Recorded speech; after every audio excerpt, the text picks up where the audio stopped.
Bilirsiniz, oxumasam da bunu ya. Bağışlayın sizin yanınıza. Bığ bizimdir, bığımız bizim, sahibi bizim. Bığına layık olmayan isə döyər dizin.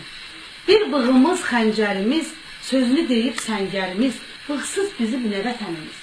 Bığın gərək dibi ola, bığ dibinin cibi ola, cibin dibi tikik ola, tikik cibdə bir göz ola, sözlər gözü doydura, doydura doydura soydura, soydurandan sonra bığı soldura. Bığlı kişi hikmətdir, yıxıq evi tikməkdir. Tikə-tikə hər işini çezməkdir, bilməkdir, sezməkdir. Hər şeyi qurtaranda özünə sarı çevirməkdir. Çevrilməyən bığsız kişi, devrilməyən bığlı kişi. Yazılmayan qadın işi, görülməmiş pisin pisi. Bığın bığdır, bilirsən kişi. Səndə yoxdur kişinin işi, o bığın səndə nə işi? Bığlı kişi, bığlı qırx ki, bir işini, bığ bilmir necə yusun dişini. Pis yolda qoyma kişini, kişidir bığ, kişidə bığ, bığdır bığ. Səndə bığ tıxdır, tıx.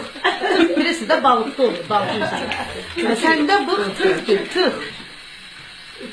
Boğazdan tut, tıxından çıx. Aldatdı məni bığın, saldı odlara tıxın. Məyus etdi məni bığın, məhv etdi səni tıxın. Üzr istəsən bığından, çıxdın sən öz qınından. Səndən utandığından, sən də utandığından. Utan bığından, utanırsan bığından.